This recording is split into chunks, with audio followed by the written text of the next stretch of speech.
첫째 날엔 하나님의 이 모든 만물을 지으신 증거, 확증, 그리고 의도와 목적을 가지고 지으셨다. 하나님을 알기를 원하시는 만물을 통해서 하나님이 우리에게 말씀하고 계시다. 둘째 날에는 참 인간은 어떻게 지어진 존재인가? 하나님 형상을 따라 참 하나님 영광을 위해서 하나님 위해서 존귀하고 가치 있는 존재로 지음을 받았다. 그러나 사단의 미혹으로 말미암아 인간이 선악과를 따먹고 하나님 말씀을 거역하고 무시하고 스스로 하나님 그 선악과의 주인이신 하나님의 자리에 자신을 두어서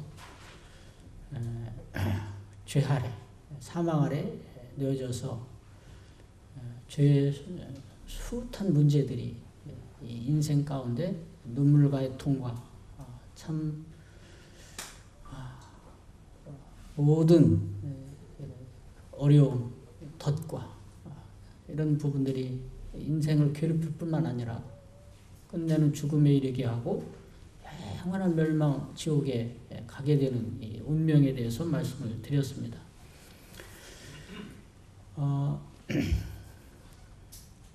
예수님을 믿지 못하는 이유가 자기가 죄인인 것을 알지 못하기 때문이다. 이렇게 말씀드렸어요. 두 번째 예수님을 믿지 못하는 이유는 잘 듣지 않기 때문이다. 믿음은 들음에서 나며 들음은 그리스도의 말씀으로 말미암았다. 이렇게 말씀하신 것처럼 믿음은 들으시면 됩니다. 잘 기울이시기에 되면 하나님께서 여러분에게 믿음을 확증하도록 도우십니다. 죄 용서의 방법은 누가 제시하죠? 하나님께서 죄 용서가 필요한 사람들에게 죄 용서의 하나님의 방법을 제시하십니다. 그러면서 하나님께서 하시는 말씀이 계십니다. 이 말씀은 예수님께서 이제 첫 번째 그 공생의 사역을 시작하시면서 첫 번째 입을 열어 하신 말씀입니다.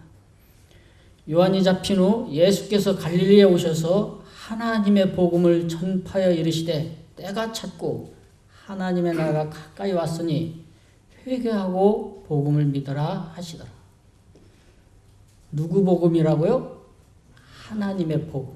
하나님이 인류를 위해서 준비하신 아주 죄 용서의 기쁜 소식, 하나님의 복음을 지금 전해주고 계시다라고 하는 것이죠. 그래서 하나님 나라가 굉장히 가까웠다. 회개하고 하나님 복음을 믿어라. 이렇게 말씀하시고 계십니다. 사도행전 3장 19절엔 그러므로 너희가 회개하고 돌이켜 너희 죄 없이 함을 받으라. 너희가 회개하고 돌이켜 죄 없이 함을 받아라. 진정한 회개는 진정한 믿음을 갖게 하고 진정한 믿음은 진정한 구원을 얻게 한다. 이렇게 말씀이 되어 있습니다. 너희가 각각 회개하고 돌이켜서 너희 죄 없이 함을 받아라. 하나님 죄 없이 함을 해주시겠다고 하는 것이죠. 죄 없이 함을 받아들이라. 이렇게 말씀해 주고 있습니다. 죄는 누가 상하는가? 누가 사하는가? 한번 이 말씀 같이 읽어보겠습니다. 같이. 자, 시작.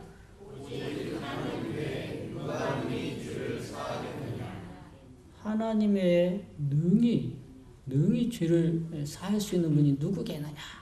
이렇게 말씀하고 있습니다. 사도행전 16장 30절 31절에 우리가 어떻게 해야 구원을 얻으리까? 주 예수를 믿으라. 그러면 너와 내 집이 구원을 얻으리라. 말씀하셨는데요. 구원이란 말은 죄로부터의 구원입니다. 죄로부터 자유함을 얻는 것. 죄에 매인 인생이 죄에서 자유함을 얻는 것. 죄 사함을 하나님이 또 확실하게 받아들이는 것. 죄 용서의 확증을 가지고 살아가는 것. 이걸 구원이라고 그래요.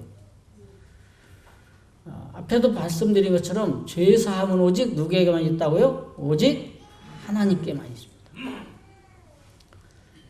우리나라도 헌법에 대통령만이 사면권을 가지도록 부여했습니다.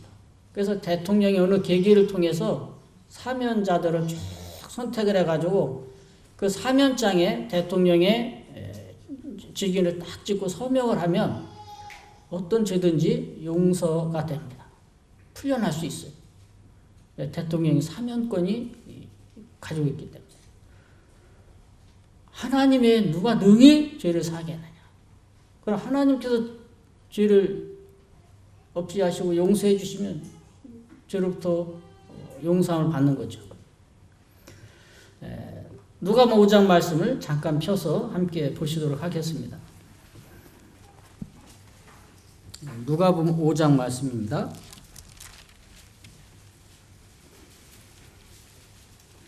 오늘은 이제 몇 곳 성경을 펴서 보시겠습니다. 누가복음 5장 펴셨으면 18절 말씀부터 보겠습니다. 한 중풍병자를 사람들이 침상에 메고 와서 예수 앞에 들여놓고자 하였으나 무리 때문에 메고 들어갈 길을 얻지 못한지라. 지붕에 올라가 기와를 벗기고 병자를 침상째 무리 가운데로 예수 앞에 달아내리니 예수께서 그들의 믿음을 보시고 이르시되 이 사람아 네 죄 사함을 받았느냐라 하시니 서기관과 바리새인들이 생각하여 이르되 이 신성 모독하는 자가 누구냐 오직 하나님 외에 누가 능히 죄를 사하겠느냐. 24절 그러나 인자가 땅에서 죄를 사는 권세가 있는 줄을 너희로 알게 하리라.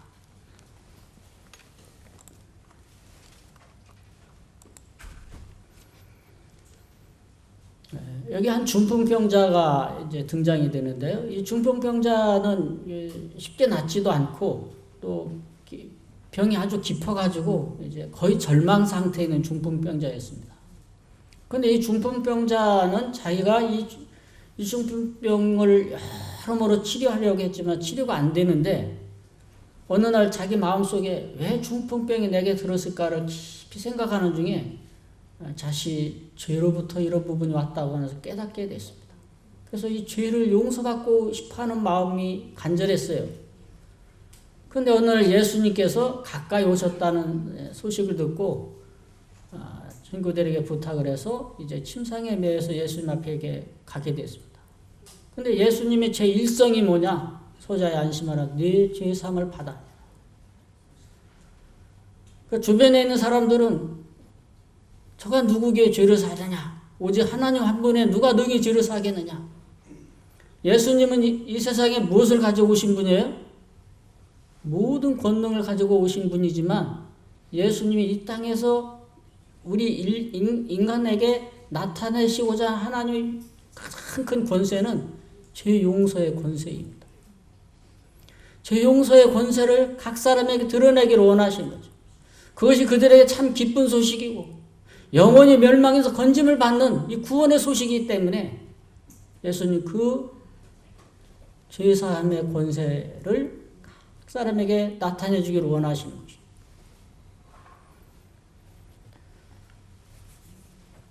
인간이 하나님 앞에 죄 용서를 받기 위해서 사람이 해야 될 일은 앞에서 계속 말씀했죠. 회개하라. 회개하고 돌이켜 네 죄 없이 함을 받아라. 회개. 그래서 구원을 받는 하나님이 하시는 일이 있고 인간이 해야 될 일이 있는데 인간이 죄 용서함을 받을 유일한 조건이 진심으로 자기 죄를 뉘우치고 자백하고 하나님께 죄 용서를 구하려 나오는 것입니다. 하나님 그 마음을 보시고 용서하시는 것이죠. 그 죄가 얼마나 많고 적은가 하나님 그걸 보시는 게 아니라 참으로 하나님께서 죄 용서를 구하는 자기가 죄인 것을 뉘우치고 자백하고 자기 죄를 슬퍼하고 하나님 무시하고 자기 뜻대로 살아온 인생에 대해서 돌이켜보면서 하나님 저는 참으로 지옥가에 마땅할 죄인입니다. 저를 굽어살피셔서 저를 용서해 주십시오. 저를 긍휼히 여겨달라고 하나님께 선한 마음으로 나오는 자들을 구원의 옷으로 입혀주시는 분입니다. 진정으로 회개는 진정으로 죄를 뉘우치며 마음을 이렇게 돌이키는 거예요. 회개는 자기가 가는 길이 잘못된 길이고 죄의 길인 것을 깨닫고 하나님께로 돌이키는 것을 회개라고 합니다. 사람의 보기에는 바른 길 같아도 필경은 사망의 길. 모든 인생들이 가는 그 길이 죄의 길. 그 길 끝에 하나님 말씀하신 영원한 멸망이 입을 벌리고 있기 때문에 영원한 불타는 영원한 멸망의 지옥을 향해서 한 걸음씩 가고 있는 것을 모르죠. 하나님 것을 애타게 보시고 돌이키라고 말씀하고 회개하고 돌이키라. 나에게로 와라. 수고하고 무거운 짐진 자들아 다 내게로 오라. 내가 너희를 쉬게 해주겠다. 내가 너희 때문에 이 세상에 오지 않았느냐. 이렇게 말씀하셔요. 그런데요, 이 두 번째 하나님의 선언을 들으셔야 됩니다. 죄인은 반드시 죄값을 치러야 용서된다고. 하나님은 죄인을 용서할 때 죄값을 반드시 요구하십니다. 죄값이 치러진 것에 기초해서 하나님은 인간을 용서하십니다.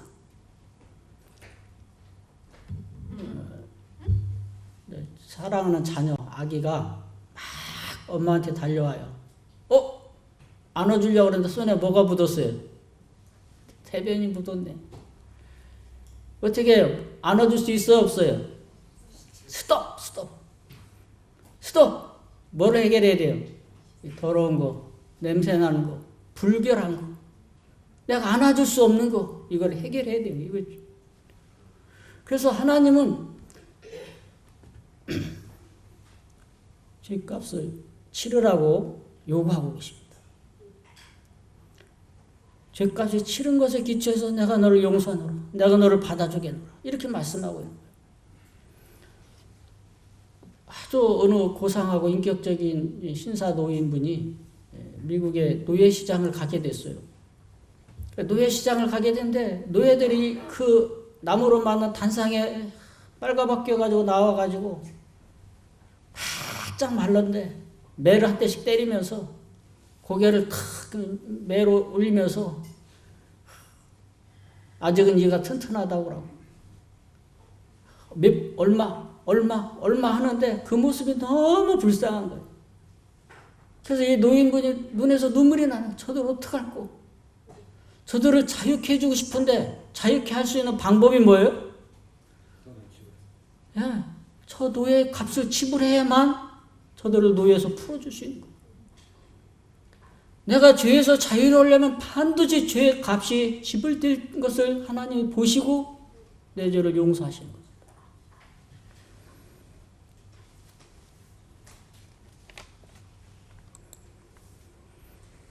자, 친구한테 100만 원 빚을 졌어요. 근데 지금 아르바이트 하고 다니는데 100만 원 갚기가 너무 힘들어요. 그 친구한테 야 친구야, 내가 지금 사정이 어려워서 100만 원 갚기 진짜 힘든데 좀 봐달라. 그러니까 친구가 그래. 내가 뭐 100만 원 뭐 있어도 그만이고 없어도 그만이니까 없는 걸로 하자. 용서됐어요, 안 됐어요? 용서됐지만 빚진 친구 마음속에 뭐가 남아있어요? 뭐가 남아있어요? 100만 원입니다. 아직 해결된 거예요, 안 된 거예요? 갚을 의무는 이제 없어졌는데 자기 마음속에 뭐가 남아있어요? 100만 원. 100만 원이 빚이 갚아질 때만 완전하게 청산이 되는 겁니다. 아셨죠? 네. 여러분 죄값은요 완전히 청산될 때만 죄에서 자유로울 수 있습니다. 세 가지 빚을, 죄값을 확실하게 하나님 선언해 놓고 있습니다. 죄인은 반드시 그 죄값으로 심판과 형벌을 받아야 된다.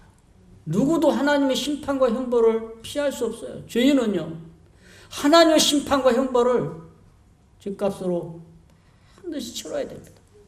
누구에게든지 죄인에게 다 하나님의 이 선고가 되어 있는 거예요. 두 번째, 죄값으로 반드시 멸시와 버림을 받아야 됩니다. 하나님의 저주 가운데 영원히 버림을 받아야 됩니다. 영원한 격리를 받아야 됩니다. 하나님의 존전, 거룩한 존전 앞에 하나님 나라에 그는 결코 들어올 수가 없습니다. 영원한 멸시와 버림과 저주를 받아야 되는 죄인은요. 제가 얼마 전에 인터넷에 한 아주머니가 아주 참 옷도 잘 입으셨는데 그 아파트 앞에 가서 무릎 꿇고 있는 장면을 보게 됐어요. 그게 뭐냐? 자기 아들이 지금 장애인이요. 그래서 이 아파트 옆에 특수학교, 장애인 학교를 설립해야 되겠는데 아파트 그 주부들이 전부 나서서 반대하는 거예요. 뭐 때문에? 아파트 집값 떨어질까? 아파트 값 떨어질 값뿐 아니라 누구하고 살기 싫어, 내 옆에. 우리 집 옆에 장애인이 있는 걸 싫어. 혐오 시설이요. 그러면 제 마음 가운데 여러분 살인자하고 살기를 원하십니까? 여러분 옆에 진짜 죄인이 있으면 죄인하고 살기를 원하세요? 우리 가운데 그런 사람이 없기를 원하죠. 거룩하신 하나님, 죄인과 결코 함께할 수 없어요. 영원히 격리돼야 돼요. 영원히 멸시와 저주를 받아요. 세 번째, 이 죄인은 반드시 죄값으로 죽어서 영원히 멸망받아요. 하나님 선언이에요. 영원히 멸망하다. 이거 한번 잠만 생각해 보면 이것이 얼마나 끔찍한 죄값인가를 생각해 볼 수 있어요. 영원한 멸망. 실감이 잘 안 되니까 사람들이 하나님을 찾지 않습니다. 그런데요, 판사는요, 판사가 할 일은 뭐예요? 죄인들 오라 그래가지고 막 용서하는 게 판사입니까?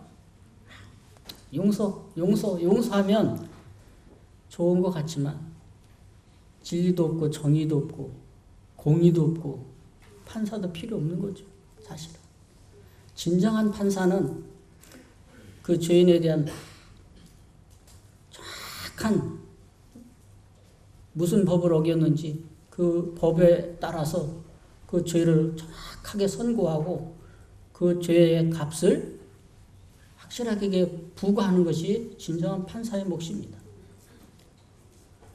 그런데 진짜 진정한 판사는 거기에서만 그치는 것이 아니라 죄 해결책까지 제시해 줘야만 진정한 판사예요. 무슨 말씀이 이해가 되시죠? 네. 1930년도에 뉴욕에 한 70대 노인분이 법정에 서게 됐어요. 법정에 선 이유가 뭐냐면 빵을 훔쳐서, 그래서 이제 주인에 대해 걸려가지고 절도죄로 법정에 서게 됐어요. 그래서 이제 이 판사가 어르신은 왜 빵을 훔치셨습니까? 그러니까 저 나이가 먹고 아무도 저한테 일을 시켜주지 않습니다. 3일 동안 굶고 나니까 아무것도 눈에 보이는 게 없었습니다. 정말 죄송합니다. 판사가 그래도 절도는 절도입니다.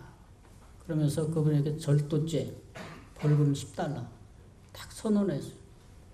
그 법정이 막 웅성웅성거립니다. 빵을 훔쳐먹어 돈이 없어서 저분에게 $10 지금으로 하면 $1,000, 100만 원이 넘는 돈을 선언한 거니까 웅성웅성한 거예요. 그리고 나서 이 법관이 재판장이 일어나서 자기 주머니에서 $10를 내서 그 노인의 그 벌금을 내주는 것입니다. 노인, 당신이 배고플 때 나는 배부르게 먹었어. 그것을 반성합니다. 그러므로 내가 $10를 내리겠습니다. 이게 진정한 판사예요. 그러면서 그분이 이제 법정에 있는 분들한테 여러분도 다시는 이분이 배고파서 빵을 훔치지 않도록 여러분 여기 참여해 주시기 바랍니다. 이 사랑에 참여해 주시기 바랍니다.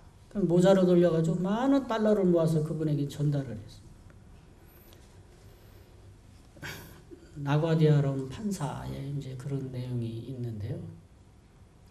진정한 판사는 정확하게 죄를 선고하고 그 죄에 대한 분명한 죄값을 선언할 뿐만 아니라 죄에 대한 해결책까지 제시해줘. 그래서 하나님 믿을 만한 분이에요. 인간이 주인이고 죄값이 영원한 지옥 불모소에 가야 되는 걸 하나님이 선언하시지만 하나님은 인간을 참 사랑하셔서 인간에게 이 죄에 대한 해결책을 아주 상세하게 참 사랑을 따라 제시해 주시는 분이죠. 누가 이 제사함의 방법을 제시하느냐? 하나님께서 이 제사함의 방법을 제시해 주고 계시는 거예요. 하나님 죄인을 사랑하십니다. 그리고 하나님께서는 죄인이 죽어서 멸망당하는 걸 보실 수 없으신 분입니다. 부모, 어머니가 자식이 진짜 잘못되는 걸 차마 볼 수 없는 것처럼 하나님께서 인간이 진짜 죽어서 영원히 멸망되는 것을 보실 수 없으신 분이에요. 에스겔서 18장 말씀을 잠깐 보겠습니다. 구약 성경에 있는 말씀인데요.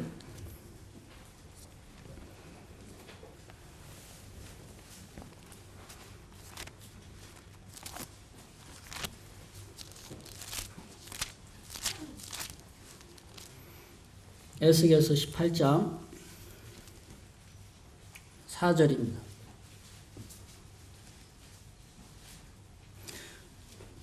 모든 영혼이 다 내게 속한지라. 아버지의 영혼이 내게 속한 같이 그의 아들의 영혼도 내게 속하였나니 범죄하는 그 영혼은 죽으리라. 모든 영혼이 다 내게 속했다. 다 내 결정에 속해 있다. 그러면서 범죄하는 그 영혼은 죽으리라. 그러면서 23절 보겠습니다. 23절은 같이 다 읽어보겠습니다. 23절 다 같이 읽어보겠습니다. 시작. 주 여호와의 말씀이니라. 내가 어찌 악인이 죽는 것을 조금은들 기뻐하랴. 그가 돌이켜 거기서 떠나서를 어찌 기뻐하지 아니하겠느냐. 범죄하는 영혼은 죽으리라고 하는 것이 하나님의 법의 선언이지만 어찌 그 영혼이 멸망당을 내가 어찌 기뻐하겠냐. 돌이켜 사는 것을 원한다. 이렇게 말씀하고 있죠. 에스겔서 33장을 보겠습니다. 앞으로 좀 넘기시고요.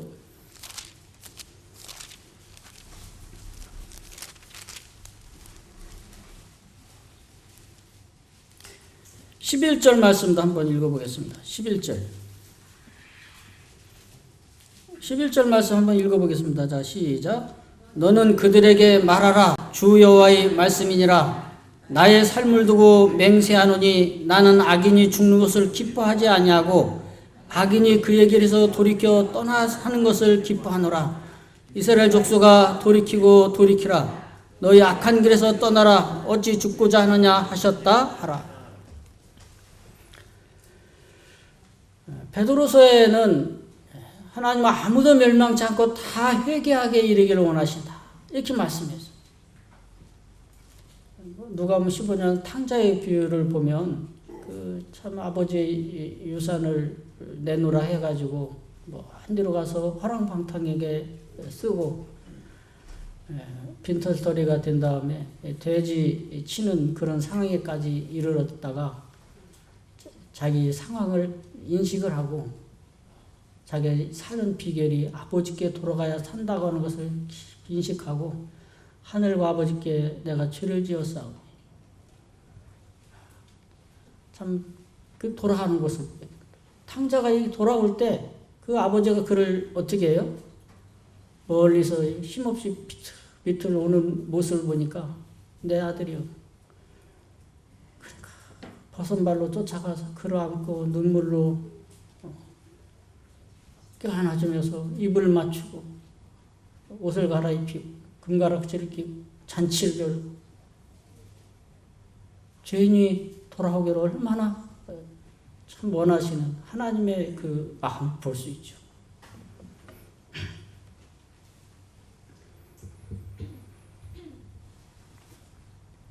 하나님은 사랑의 하나님이에요. 하나님 죄를 인간에게 돌리시는 분이 아닙니다. 참된 스승은요, 제자들이 잘못하면 자기 종아리를 걷어서 자기 피가 나도록 자기 종아리를 치죠. 참된 스승은 그렇습니다. 내가 부족해서 잘못 가르쳐서 그렇다. 그렇게 이제 하나님은 죄를 인간에게 돌리시는 분이 아니에요. 이런 하나님 믿을만 하잖아요. 인간이 어떤 죄를 졌어도 하나님 인간에게 죄를 돌리는 분이 아닙니다. 왜요? 인간에게 죄를 돌리는 순간 어떤 일이 벌어져요? 어디로 가야 돼요? 지옥 가야 돼요. 지옥에 가는 순간에 슬피 울며 이를 갈고 통곡하고 그 지옥에 떨어진 순간에 어떻게 할 줄 모르는 진짜 이 지옥에 오지 말았어야 되는 그때 좀 더 들어볼 걸, 좀 더 귀 기울여 볼 걸, 그때 믿으라고 할 때 믿을 걸. 우리 후회해도 기회가 주어지지 않는 거죠. 지옥에 떨어지면 다시는 기회가 없어요. 여러분이 지금 듣고 있을 때가 기회예요. 하나님 죄를 인간에게 돌리는 분이 아닙니다. 얼마나 자비하신 분이지. 하나님은 항상 인간의 죄를 누가 담당해야 된다고 생각하고 계시냐면 인간의 죄를 지만 하나님이 담당해 주겠다고 하는 마음을 항상 갖고 계신 분이에요. 그래서 하나님은 죄에 대한 해결책을 분명히 가지시고 인간의 죄를 해결할 구원자를 이미 정해 놓으셨어요. 언제 정해놨냐? 인간의 죄를 짓기도 전에 하나님이 인간을 구원할 방법을 가지고 계셨고 구원자를 정해 놓으셨어요. 그래서 때가 이름에 그 아들 되신 예수 그리스도를 우리 죄를 해결하기 위해서 보내셨어요. 마태복음 1장 21절에 그 이름을 예수라 하라. 그는 자기 백성의 죄를 저희 주에서 구원할 자십니다. 하나님이 인류의 죄를 구원할 구원자를 이미 예비해 놓으시고 보내셨어요. 저는 탕자의 비유를 생각할 때 언제 아버지가 저 탕자의 죄를 용서했을까?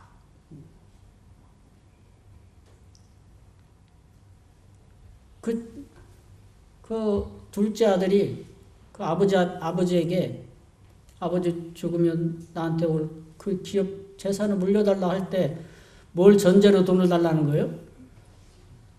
부모가 죽을 것을 전제로 돈 이런 있을 수 없는 일이잖아요. 그런데 아버지가 얼마나 고민을 했겠어요. 밤새 고민했어요. 줘야 되나 말아야 되나. 왜 줬겠어요? 안 줘도 나갈 녀석이. 안 줘서 내보내면 다시 돌아오지 않을 걸 아니까 그 재산을 그에게 준 거. 그러면서 무슨 마음으로 줬겠어요? 돌아오라. 여러분 인생을 하나님이 왜 부여하셨냐? 돌아오라. 돌아올 기회를 여러분에게 주시려고 인생을 부여하신 거예요.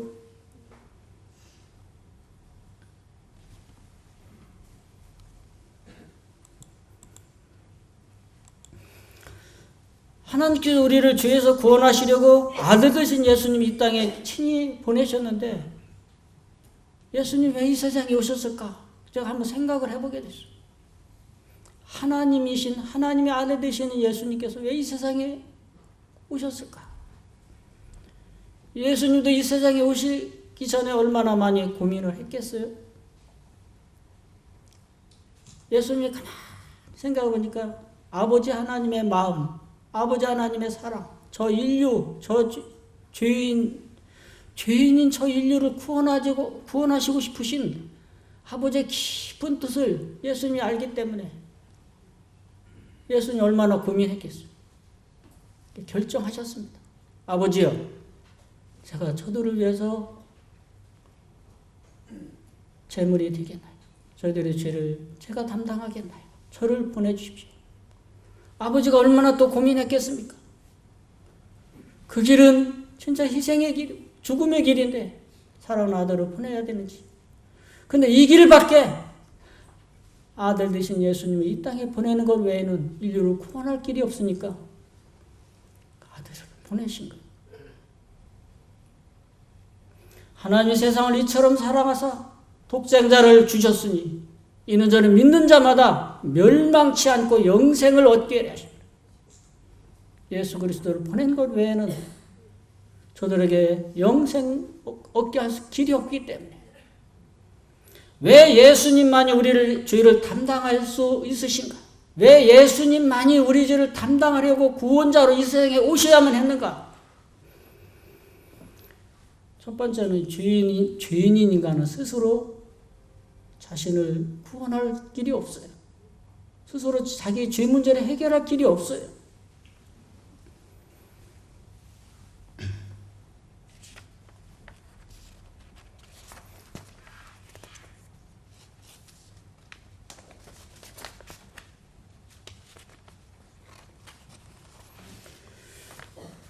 사람의 어떤 선행이나 공로, 종교적인 노력으로 만약에 구원을 받을 수 있고 죄를 해결할 길이 있다고 한다면 다시 들어보세요. 사람이 선행이나 진짜 열심히 막 교회를 다니고 열심히 한 이 종교적인 노력과 공로로 죄 용서받을 수 만약 있다고 한다면 예수님 이 세상에 오실 이유가 있어요, 없어요? 없어요. 예수님이 십자가에 달리실 일이 없는 거예요.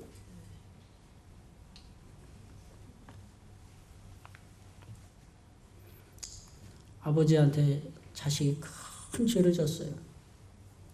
그 자식이 아버지 잘못했습니다. 그래, 내가 너를 사랑하니까 다 용서하라. 감사합니다. 오늘부터 한 달 동안 제가 아버지 구두를 닦아드리겠습니다.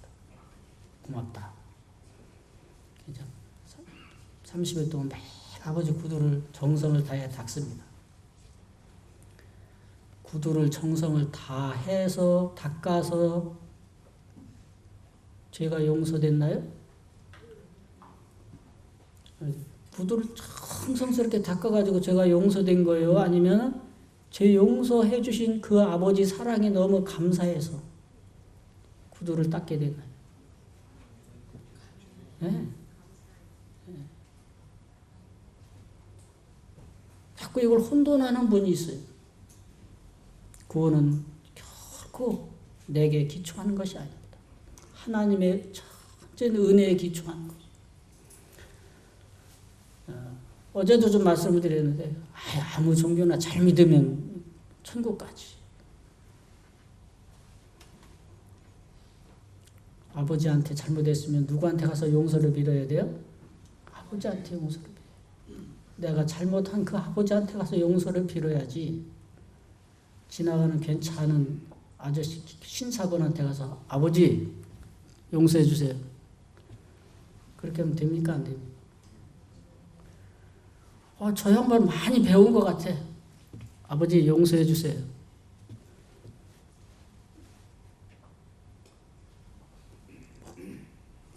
아무 종교나 아니에요.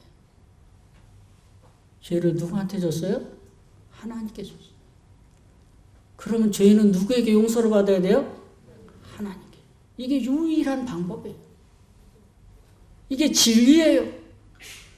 하나님께 죄를 진 인간이 하나님의 용서를 구하는 것이, 하나님의 용서의 은혜를 구하는 것이 진리예요. 이게 유일한 길이에요.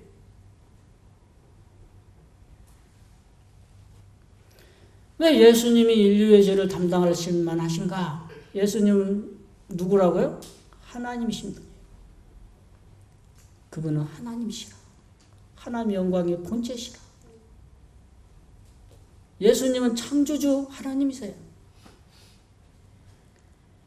그래서 이 하나님이 창조하신 이 세상의 모든 이 죄를 예수님이 담당할 만한, 담당하고도 남을 만한 분이에요. 예수님은 영원하신 하나님이에요.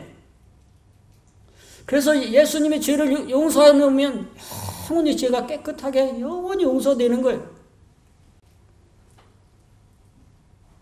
예수님은 말씀하시는 말씀의 하나님이에요. 다 이뤘다 그러면 다 이루어지는 거예요.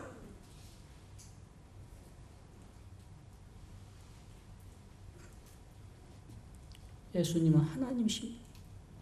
예수님이 우리 죄를 용서하시러 우리 죄를 담당하러 이 세상에 오시는 진짜 기쁜 소식이에요. 이 은혜의 소식이에요. 감동의 소식이에요. 하나님이 죄인 인간을 사랑하시고 그 아들을 구원자로 보내셨다고 하는 감동 어린 사실이에요.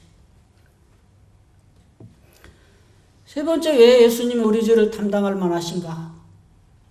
예수님 죄와 전혀 상관이 없는 분이에요. 죄를 알지도 못하시는 분, 죄를 범치도 아니하시는 분이에요.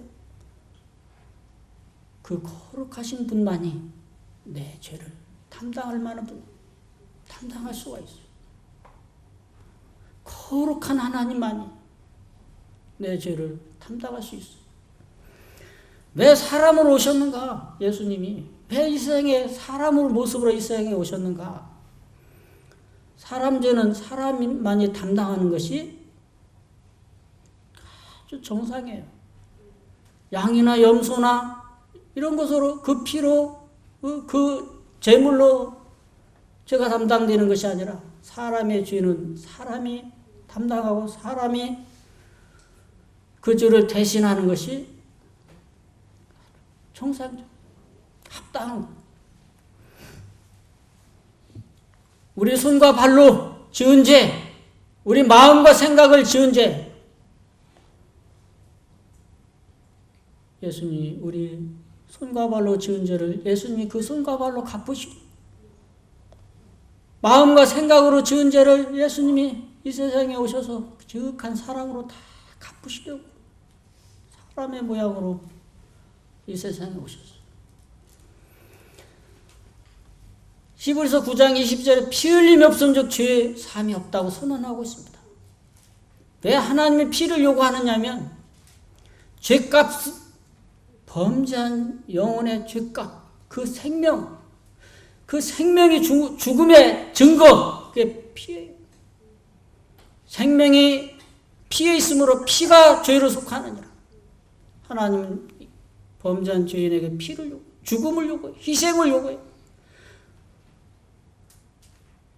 그 예수님께서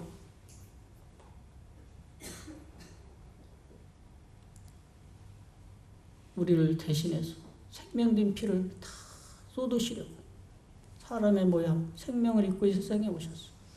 나를 지극히 사랑하시고 사랑만이 어떤 희생도 감당하고 우리 어떤 죄도 감당합니다. 하나님은 사랑이시라. 예수 그리스도는 우리를 참 사랑하시기 때문에 우리의 죄를 다 담당하신 거예요. 십자가는 주님의 그 고귀한 사랑을 말해줍니다. 사랑만이 어떤 희생의 값도 지불할 수 있으므로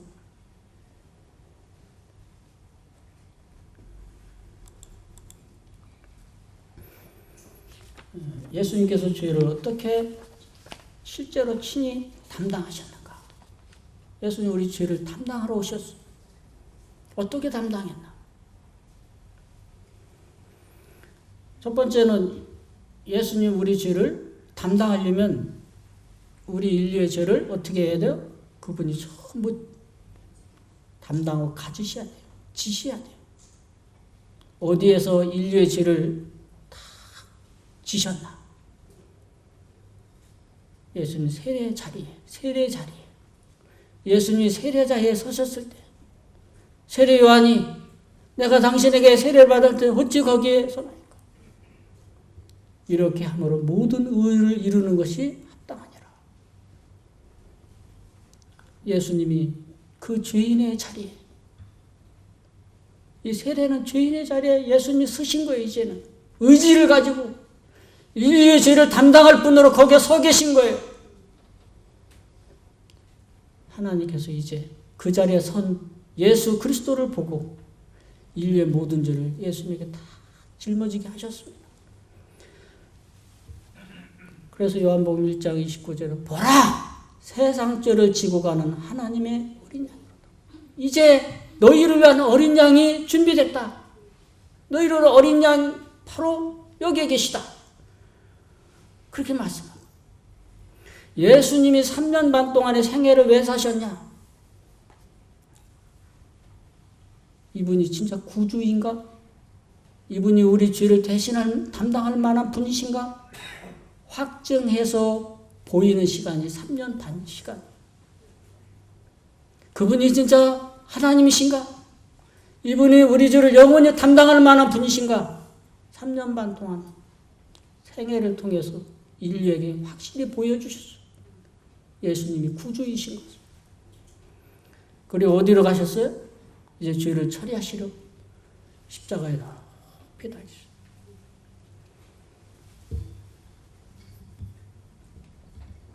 우리 죄값으로 해서 예수님이 그 몸으로 십자가에 달리셨어요.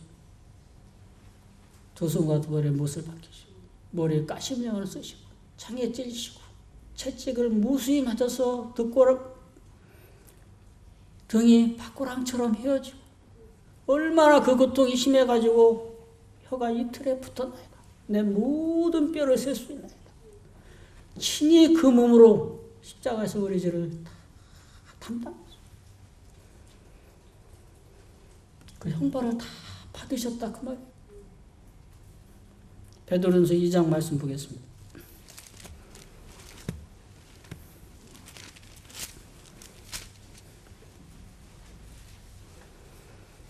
네, 베드로전서 2장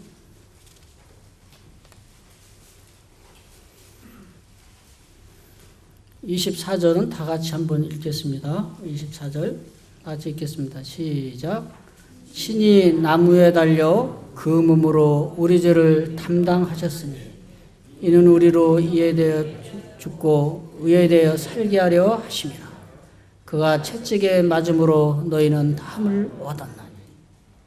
신이 나무에 달려서 그 몸으로 하나님의 몸으로 우리 죄를 다 담당했어요.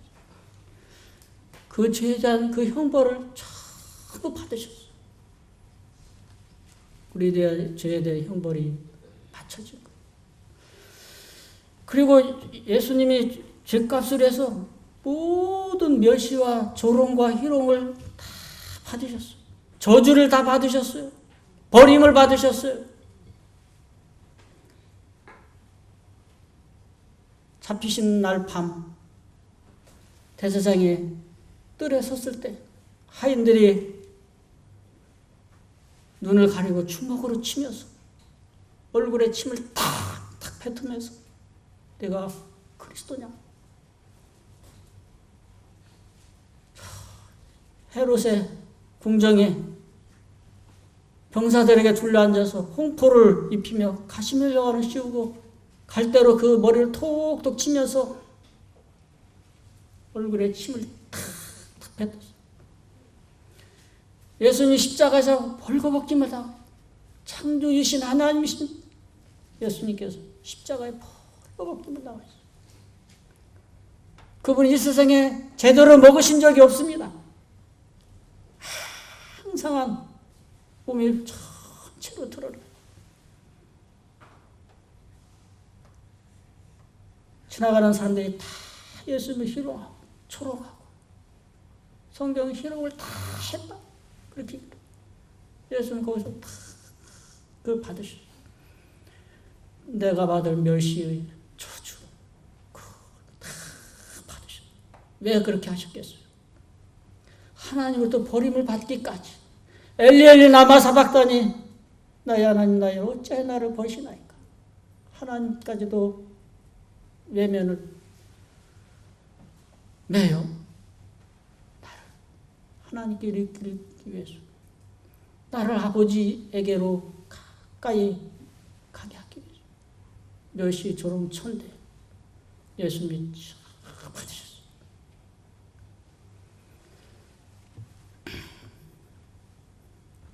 우리 죄값으로 해서 예수님이 모든 피를 흘리셨습니다. 이건 실제예요. 십자가예요. 채찍을 얼마나 많이 맞았어. 등에 파고랑처럼 탁 헤어져가지고 뼈가 다 드러날 정도로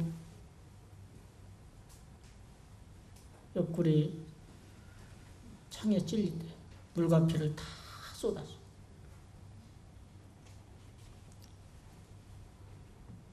내 생명값, 내가 범한 죄값, 생명값, 그것을 예수님이 생명된 피를 다 쏟으셨어요.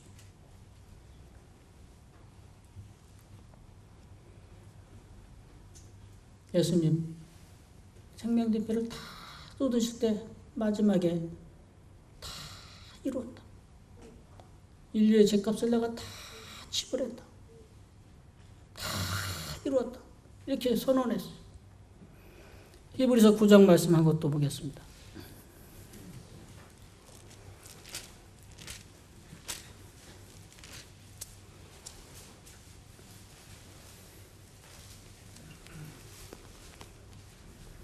(12절) 말씀 다 읽어보겠습니다. 다 같이 시작. 염소와 송아지의 피로 아니하고 오직 자기의 피로 영원한 속죄를 이루사 단번에 성소에 들어가시고. 영원한 속죄의 피, 영원한 속죄를 예수님 피가 다 흘려짐으로 내 영원한 속죄 죄값 다 이루어졌다고. 영원히 우리 죄값이 치러지고 예수님 피로.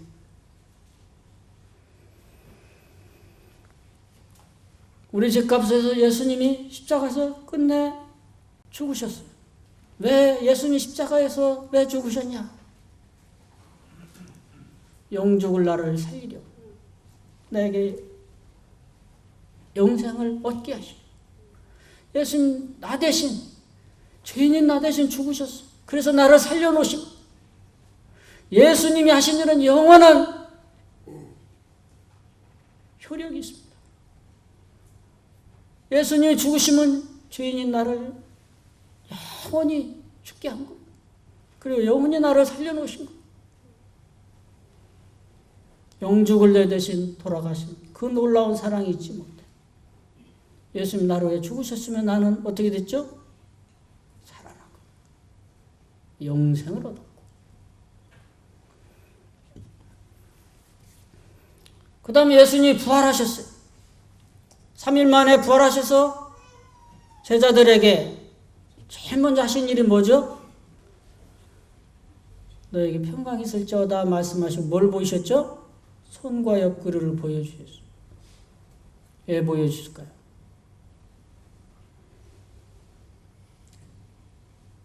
사랑의 흔적, 죄 용서의 흔적, 내가 너희를 얼마나 사랑한 너희 구주이심의 흔적을 보여주시오. 근데 그 중에 누가 없었어요? 도마가 없었어요. 예수님 우리에게 나타내서 자신을 보이셨다. 그분은 진짜 살아나셨고 우리 주의 구주가 되신다. 나는 내 손으로 손바닥을 만져보고 옆구리에 내가 넣어 보기 전까지는 믿지 못하겠다. 여드레 만에 예수님이 그 제자들인데 또 나타나셨어요. 도마에게 신이 뭐라고 말씀했어요? 네 손을 내밀어 내 손에 넣어보라. 네 손가락을 내밀어 내 손에 넣어보라. 네 손을 내밀어 또 내 옆구리에 넣어보라. 네 손가락을 내밀어 내 손 한번 만져보고 내 손 넣어서 내 옆구리에 넣어보라. 예수님의 창자국이 움푹 패여 있어요. 아직도 핏자국이 선연한 네 손을 내밀어 내 옆구리에 넣어보라. 그 움푹 파인 주님의 그 옆구리 흔적을 보면서 제자들이 그때 이제 도마가 나의 주시오 나의 하나님이십니다. 이렇게 하실 분은 나의 주요 나의 하나님 외에는 이렇게 하실 분이 없습니다. 고백을. 그래서 주님이 뭐라고 말씀해요? 너는 본고로 믿느냐? 보지 아니하고 믿는 자들은 복되도다 하시니라. 여러분, 주와 구주이심을 확증해서 부활을 통해서 보여주셨습니다.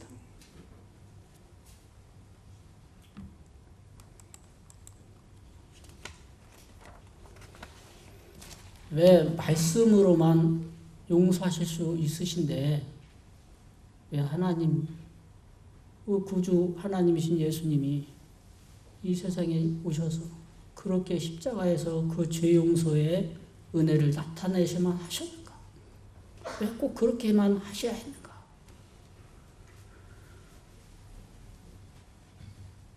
확실한 죄 용서를 보이시고 알게 하시고 또 십자가에 다시 예수님을 보고 그 사랑이 어떤지, 죄 용서가 분명한지 아닌지를 확인하고 확증하고 확실히 죄 용서의 은혜를 알고 깨닫도록 그렇게 하신 거예요. 두 번째는 하나님의 참마음, 저 십자가에 달리신 주님의 참마음을 알기를 원하시고, 그 사랑이 내 마음을 녹였네, 그 사랑이 내 죄를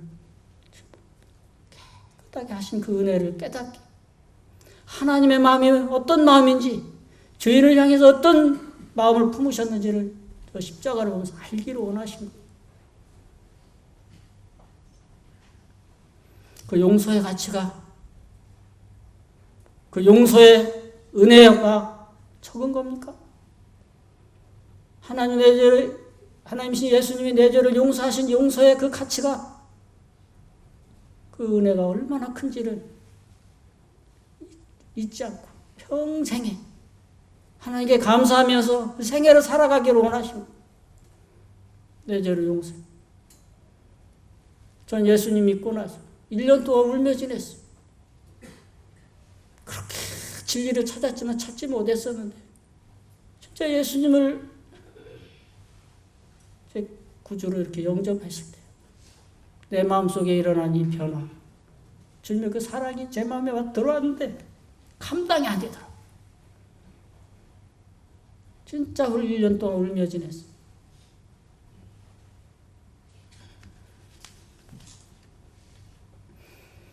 예수님은 지금도 부활하셔서 저 아버지 보좌 우편에 우리를 사랑한 우리의 죄 용서의 흔적을 지금도 가지고 계십니다.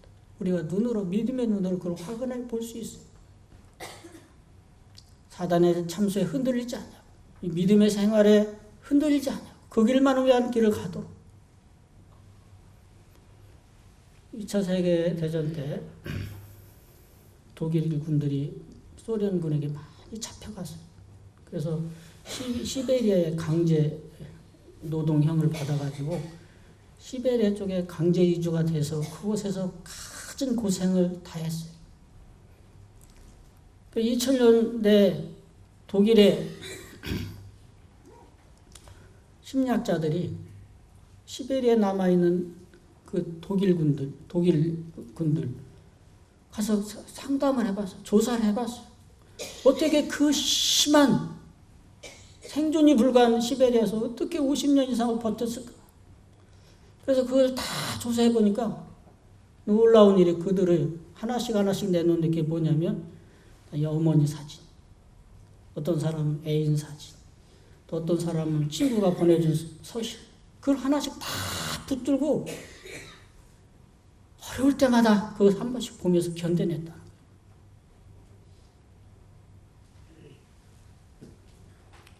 이 세상 누구로만?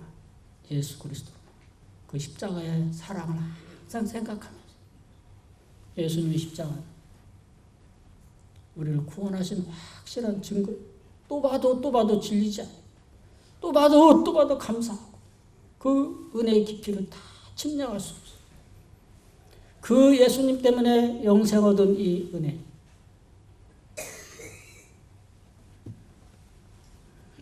여러분의 주가 구주 되심에 대해서 진실한 마음으로 믿으시면 오늘 저녁에도 구원을 받을 수 있습니다. 어떻게 구원을 받느냐? 은혜로, 예수님이 용서하신 것을 감사함으로 받아들이고, 예수님 감사합니다. 저희 죄를 예수님이 담당해 주신 것, 저 죄 때문에 피 흘려 주신 것, 저 위해서 죽으신 것, 저를 살려주신 주님 은혜 감사합니다. 오직 믿음으로, 들려주신 하나님 말씀을 믿으심으로 예수님을 여러분의 주와 구주로 개인적으로 조용히 믿음을 고백할 때 하나님 구원의 선물이 여러분 것이 되는 것입니다. 믿음은 사실에 기초합니다. 예수님이 우리 주와 구주 되신 것 사실입니다. 예수님이 하나님이 주 하나님으로서 우리 죄를 친히 담당하신 사실입니다. 역사적으로 사실이요. 성경적인 진실이요. 믿음은 사실을 인정하고 동의하고 그 사실을 자신에게 적용하는 겁니다. 예수님이 저의 구원자 되심을 믿습니다. 예수님이 저를 위해서 십자가에 달리신 은혜를 제가 믿고 받아들입니다. 단순하게 이렇게 고백하시면 구원을 받을 수 있습니다.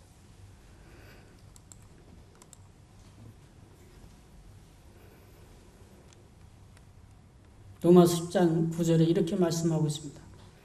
내가 만일 네 입으로 예수를 주로 시인하며 하나님께서 그를 죽은 자 가운데서 살리신 것을 내 마음에 믿으면 구원을 얻으리라. 내가 만일 지금 이 시간에 예수님을 여러분의 주로 시인하고 예수님 저를 위해서 이 세상에 오셔서 저희 죄를 위해서 죽으시고 부활하신 것을 믿습니다. 볼지어다 내가 문 밖에 서서 두드리니 누구든지 내 음성을 듣고 문을 열면 내가 그에게로 들어가. 여러분 문을 두들고 예수님을 생각하시고 예수님 제 마음을 열겠습니다. 예수님을 제가 믿고 받아들이겠습니다. 예수님을 저의 주와 구주로 영접합니다. 예수님 제 마음에 들어오십시오. 영접하는 자 곧 그 이름 믿는 자에게는 하나님 자녀가 되는 권세를